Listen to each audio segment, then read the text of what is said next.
खजूर छाप डालडा, इसे ही तो कहते थे हम गरीब भारतीयों का असली घी। कुछ सालों पहले तक हम सभी के घरों में यह पैकेट जरूर देखने को मिल जाता था। असली वनस्पति डालडा आज भी ममता की कसौटी पर खरा। चाहे पूरी कचौड़ी बनानी हो या फिर मीठे पकवान, डालडा में ना बने तो स्वाद ही नहीं आता। लेकिन उस टाइम पर हर मिडिल क्लास इंडियंस का सबसे पसंदीदा यह वनस्पति घी आज गायब कहाँ हो गया? क्या लोगों ने इसे इसलिए खाना बंद कर दिया क्योंकि इसमें जानवर की चर्बी का यूज होता था? सब कुछ हम डिटेल में जानने वाले हैं आज की इस वीडियो में। अब दोस्तों, आप दिल्ली के चांदनी चौक में पराठे वाले गली की बात करें या किसी मशहूर हलवाई की गर्मा गर्म मिठाइयों की, आज से कुछ साल पहले तक ज्यादातर चीजों को डालडा में ही बनाया जाता था। लेकिन इस ब्रांड की शुरुआत हो गई थी 94 साल पहले ही, जब 1930 के टाइम पर नीदरलैंड की एक कंपनी डाडा भारत में देसी घी के सस्ते अल्टरनेटिव के रूप में वनस्पति घी बेचा करती थी। क्योंकि ब्रिटिश राज में इंडियंस की जेबें इतनी हल्की हो गई थी कि देसी घी मिडिल और लोअर मिडिल क्लास घरों से पूरी तरह से गायब हो गया था और ये सिर्फ नवाबों या शाही खानदानों की रसोइयों की शान हुआ करता था। अब उस समय आज की तरह इतने सारे वेजिटेबल ऑयल्स के ऑप्शंस नहीं थे। ऐसे में घी ने जो अमीरी और गरीबी के बीच गैप क्रिएट कर दिया था, उसे भरने के लिए वनस्पति घी की जरूरत महसूस होने लगी। इस तरह से डाडा एंड कंपनी का ये हाइड्रोजनेटेड वनस्पति घी देश में इंपोर्ट होने लगा, जिसे कि डाडा वनस्पति के नाम से बेचा जाता था। अब आप सोच रहे होंगे कि वनस्पति घी तो सुना है, लेकिन ये हाइड्रोजनेटेड वनस्पति घी क्या है? असल में ये एक मेथड है जिसके अंदर कुकिंग ऑयल या फिर किसी भी वेजिटेबल ऑयल में हाइड्रोजन ऐड कर दिया जाता है ताकि वो सॉलिड फॉर्म में कन्वर्ट हो जाए। और एक टाइम पर हम सभी का पसंदीदा डालडा भी इसी तरह से ही बनाया जाता था। अब इधर एक British manufacturing company liver brothers, जिसे कि आज हम यूनिलीवर के नाम से जानते हैं, उसकी नजर डाडा के वनस्पति घी पर पड़ी। इस समय तक ये लोग ब्यूटी प्रोडक्ट्स की कैटेगरी में काफी सक्सेसफुल हो गए थे और यूरोप के अंदर फूड प्रोडक्ट बिजनेस में भी एंटर कर चुके थे। ऐसे में उन्होंने सोचा कि क्यों ना इंडिया में वनस्पति घी से शुरुआत की जाए, क्योंकि ये एक बहुत ही प्रॉफिटेबल मार्केट नजर आ रही थी। यही सोचकर लीवर ब्रदर्स ने डाडा एंड कंपनी से इस वनस्पति घी को बनाने के राइट्स खरीद लिए। लेकिन डाडा एंड कंपनी की एक शर्त यह थी कि आगे भी ब्रांडिंग प्रोडक्ट के सेम नेम यानी कि डाडा से ही होगी। हालांकि लीवर ब्रदर्स भी अपने नाम को इस ब्रांड के साथ में जोड़ना चाहते थे, इसीलिए वो इस एग्रीमेंट से डिसएग्री कर जाते हैं। और फिर आखिरकार बीच का समाधान यह निकल कर आता है कि डाडा नाम के बीच में लीवर ब्रदर्स का एल डाल दिया जाए और इस तरह से डाडा नाम चेंज होकर डालडा बन गया। इसके राइट्स खरीदने के बाद से वनस्पति घी बनाने की तैयारी शुरू हो गई, जिसके लिए उन्होंने हिंदुस्तान वनस्पति मैन्युफैक्चरिंग लिमिटेड नाम की एक कंपनी बनाई और शिवड़े में एक फैक्ट्री सेटअप की गई, जो कि आज मुंबई का पार्ट है। वनस्पति घी को बनाने के लिए बहुत से लोगों को हायर किया गया, मशीनरीज लगाई गई और कई सारे पड़ाव को पार करते हुए आखिरकार 1937 में डालडा को लॉन्च कर दिया गया।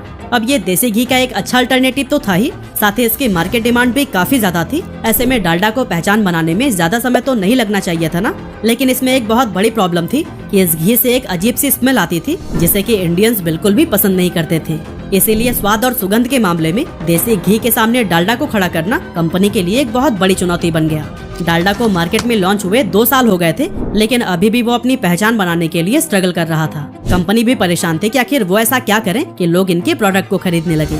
और दोस्तों, यहीं पर एंट्री होती है एडवर्टाइजिंग एजेंसी लिंटास की, जो कि अपनी शानदार मार्केटिंग स्ट्रैटेजी के लिए आज भी जाना जाता है। लिंटास में काम करने वाले हार्वे डंकन ने डालडा के एड कैंपेन का चार्ज संभाला और उन्होंने 1939 में भारत का पहला मल्टीमीडिया एड कैंपेन क्रिएट किया। ये बेसिकली एक शॉर्ट फिल्म थी जिसे सिनेमा घरों में फिल्म स्टार्ट होने से पहले या फिर इंटरवल के दौरान दिखाया जाता था। इसके अलावा लाखों की संख्या में पैम्पलेट्स बांटे गए, न्यूज़पेपर और मैगजीन्स में एड प्रिंट कराए गए, जिसमें दिखाया गया था कि जो माँ अपने बच्चों की केयर करती हैं, वो डालडा का इस्तेमाल करती हैं। इसके अलावा कंपनी ने डालडा की कुकबुक भी निकाली, जिससे लोग तरह तरह की नई नई रेसिपीज सीखते थे। साथ ही उससे डालडा का प्रमोशन भी हो जाता था। अब दोस्तों, प्रमोशंस के ये सारे तरीके पढ़े लिखे लोगों के लिए तो बिल्कुल परफेक्ट थे, लेकिन उनका क्या, जो ना तो सिनेमा घरों में जाते थे और ना ही पढ़ना लिखना जानते थे। इसके लिए लिंटास ने एक बहुत ही कमाल का आइडिया निकाला, जिसमें वो डालडा के टिन के जैसे दिखने वाली एक गोल वैन को सड़कों पर घुमाने लगे ताकि वो लोगों का अटेंशन हासिल कर सके।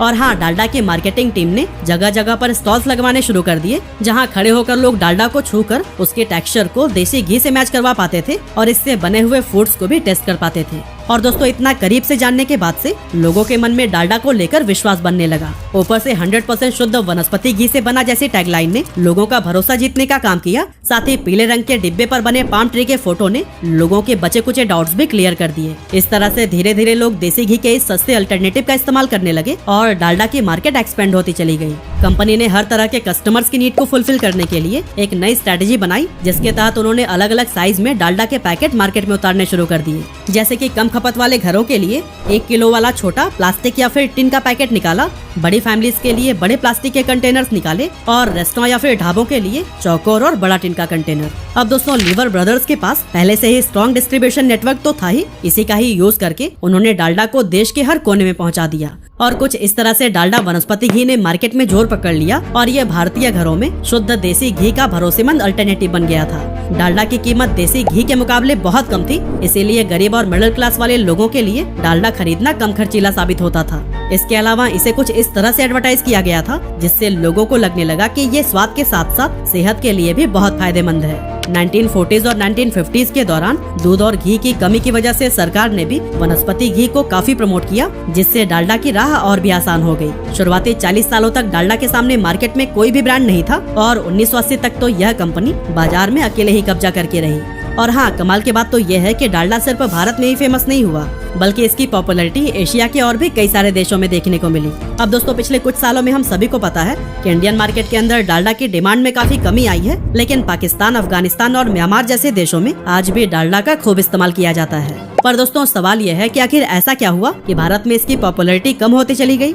असल में दोस्तों, आजादी के बाद से डालडा के नक्शे कदम पर चलते हुए कई सारे और भी ब्रांड्स ने मार्केट में एंट्री ले ली, जैसे कि गंगा, रथ, जैमिनी, सुहाना, अशोका और पनघट। मार्केट में बढ़ते कंपटीशन की वजह से डालडा का मार्केट शेयर कम होने लगा, पर क्योंकि ये एक पुरानी और पैसे वाली कंपनी थी, इसीलिए कंपटीशन से आगे निकलना इसके लिए कोई मुश्किल का काम नहीं था। सबसे बड़ा चैलेंज डालडा के लिए यह था कि अपने खिलाफ उठ रही आवाज को शांत कैसे किया जाए, क्योंकि 1950s के एंड तक डालडा एक बहुत बड़े विवाद में फंस गया था।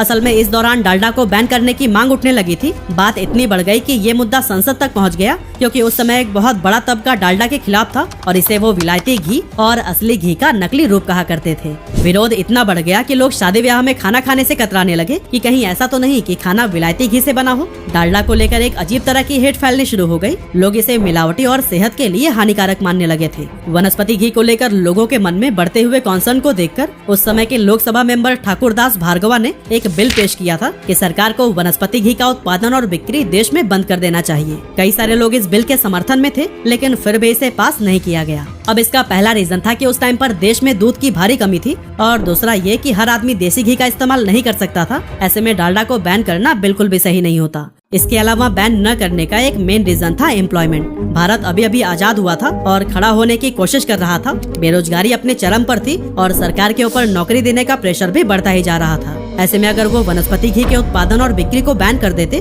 तो फिर हजारों की संख्या में लोग बेरोजगार हो जाते, क्योंकि उस समय तक देश में वनस्पति घी के 47 कारखाने थे, जहां 30,000 से भी ज्यादा लोग काम कर रहे थे, और उन सबको बेरोजगार करना देश की इकोनॉमी पर बहुत बड़ा इम्पैक्ट डाल सकता था। इस विवाद को लेकर उस टाइम के प्राइम मिनिस्टर जवाहरलाल नेहरू ने एक सर्वे कराया ताकि इस पूरे मामले पर जनता की भी राय ली जा सके, लेकिन इससे भी कोई क्लियर रिजल्ट नहीं निकला और विवादों के बीच ही सही पर डालडा देश में बिकता रहा। लेकिन फिर आगे चलकर 1990 के दशक में एक बार फिर से डालडा के खिलाफ आवाज उठी, और इस बार इसका रीजन था एक रिसर्च जो कि ह्यूमन बॉडी पर होने वाले ट्रांस फैट के प्रभाव पर की गई थी। कमाल की बात तो यह है कि इस रिसर्च के लिए खुद यूनिलीवर ने फंडिंग की थी, जो कि बाद में जाकर उसी के गले की हड्डी बन गई, क्योंकि इस रिसर्च से पता चला कि ट्रांस फैट से हमारी सेहत पर कितना बुरा असर पड़ता है। ये बॉडी में बैड कोलेस्ट्रॉल को बढ़ाता है और गुड कोलेस्ट्रॉल को कम कर देता है, जिसके चलते हार्ट से रिलेटेड बीमारियों का खतरा बढ़ जाता है। अब वैसे तो ये ट्रांस फैट कुछ नेचुरल फैट्स में भी पाए जाते हैं, पर बहुत ही कम क्वांटिटी में। लेकिन जैसा कि हमने पहले ही डिस्कस किया था कि डालडा वनस्पति घी को बनाने के लिए हाइड्रोजनेशन टेक्निक का इस्तेमाल किया जाता था, इसीलिए उसमें ट्रांस फैट बहुत ही ज्यादा मात्रा में पाया जाता था। इसी को देखते हुए यूएसए के फूड एंड ड्रग एडमिनिस्ट्रेशन ने एक रेगुलेशन बना दिया कि कंपनीज अपने फूड प्रोडक्ट पर लेबल करें कि उसमें कितना ट्रांस फैट अवेलेबल है। इस पहल के बाद से यूएस में वनस्पति घी का इस्तेमाल कम होने लगा और कई सारे देशों ने तो इसे बैन भी कर दिया। इधर इंडिया में भी लोग इस रिसर्च के बाद से थोड़े जागरूक होने लगे और डालडा का कम इस्तेमाल करने लगे। लेकिन दोस्तों, इससे भी कंपनी को उतना नुकसान नहीं हुआ जितना कि अफवाहों ने उसे पहुंचाया। असल में 1990s के दौरान डालडा पर यह इल्जाम भी लगाया जाने लगा कि इसमें जानवरों का फैट मिलाया जाता है। अब वनस्पति घी तो हमारे देश में काफी समय से विवाद का एक विषय था और इसे बैन करने की मांग भी रह रहकर उठती आ रही थी। ऐसे में इस अफवाह को लोगों ने सच मानने में जरा भी देरी नहीं की। इसके अलावा भारत में एक बहुत बड़ी पॉपुलेशन वेजिटेरियन है, जिन्हें जानवर की चर्बी मिलने वाली बात ने बुरी तरह से हिट किया। और दोस्तों, जो लोग वेजिटेरियन नहीं भी थे, उनके मन में भी शंका आने लगी कि पता नहीं इसमें किस जानवर का फैट मिला होगा। इसीलिए बिना किसी तर्क के लोगों ने इसके इस्तेमाल से साफ इनकार कर दिया। हालांकि कंपनी ने लोगों की रसोइयों तक पहुंचने का भी खूब प्रयास किया, लेकिन इसका कुछ भी फायदा नहीं हुआ, क्योंकि इस समय तक अब बहुत सारे रिफाइंड ऑयल ब्रांड मार्केट में आ चुके थे जो कि वनस्पति घी के मुकाबले ज्यादा हेल्दी थे। ऐसे में लोगों का रुझान इन नए ऑयल्स की तरफ बढ़ने लगा और धीरे धीरे डालडा उनकी ग्रोसरी लिस्ट से हमेशा के लिए बाहर हो गया। डालडा ने अपनी वापसी की भरपूर कोशिश की, लेकिन न ही वो अपने ग्राहकों का विश्वास जीत पाया और न ही अपने गिरते मार्केट शेयर को बचा सका। और दोस्तों, आखिरकार इससे तंग आकर हिंदुस्तान यूनिलीवर ने 2003 में इसे एक अमेरिकन फूड कंपनी बंज को बेच दिया। इस तरह से डालडा, जिसका कभी इंडियन मार्केट में मोनोपोली हुआ करता था, अपने विवादों और नए कॉम्पिटिटर्स के सामने टिक नहीं सका और मार्केट से ऑलमोस्ट पूरी तरह से गायब हो गया। वहीं दूसरी तरफ इंडिया में वनस्पति घी के बाकी ब्रांड्स के लिए भी नए नए रिफाइंड ऑयल ब्रांड्स के सामने सरवाइव करना मुश्किल हो गया था। इसीलिए इनमें कुछ ब्रांड इंटरनेशनल कंपनीज के साथ में मर्ज हो गए और कुछ को तो इमामी एग्रो, अडानी विल्मर और इन जैसी इंडियन कंपनीज ने एक्वायर कर लिए। अब दोस्तों, अगर आज की बात करें तो बंज ने डालडा ब्रांड को दोबारा खड़ा करने के लिए अपनी पूरी जी जान लगा दी है। कंपनी ने पहली बार 2007 में डालडा ब्रांड नेम के अंडर ही एडिबल ऑयल की काफी रेंज लॉन्च की थी, जिसे कि हस्बैंड्स चॉइस टैगलाइन के साथ में पेश किया गया। नया Dalda husbands choice refined oil, स्वाद लो, एक्टिव रहो।